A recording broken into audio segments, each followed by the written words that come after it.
A small business is an exciting and mind-fulfilling experience. It's a beautiful thing when an entrepreneur begins to dream.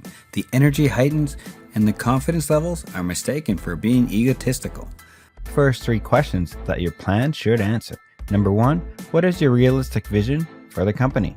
What will it look like in terms of revenues, markets, or regions? Serve your primary products and services within a manageable time frame, say 1 to 3 years.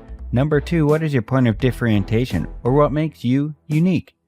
And number 3 is what you measure to know what you're doing is working. When you know and understand your target audience really well, then you are able to position yourself as their problem solver, and you'll be able to have the best possible message for your target audience. Google Trends is a great source and will help you find out what things are current and relevant. It will aid you in identifying new target markets and thereby stand by you in a better position of becoming a major player before anyone else. No matter what market you are working in, you need to understand your online and local competitors and what they are doing to make money. Are they successful? If so, what makes them successful? Also, you need to consider what you can do different. This is called the Unique Selling Proposition, or USP. Technology has given rise to many changes, and your brand should be these changes instead of resisting and looking outdated.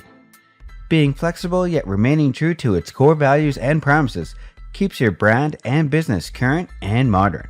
Equipment leasing is one of the most reliable ways of acquiring business equipment today.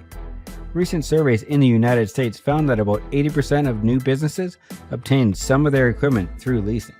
New businesses are always faced with the problem of finances because their flow of income is still low. Leasing is a better alternative to buying equipment because it enables your business to utilize capital available for cash flow. You must need to write a business plan to get all your basic and advanced concepts and strategies to make your business successful for the long run. So write up a business plan right now. Also, if you find this video helpful, then do like, share, and subscribe to this channel to get further videos.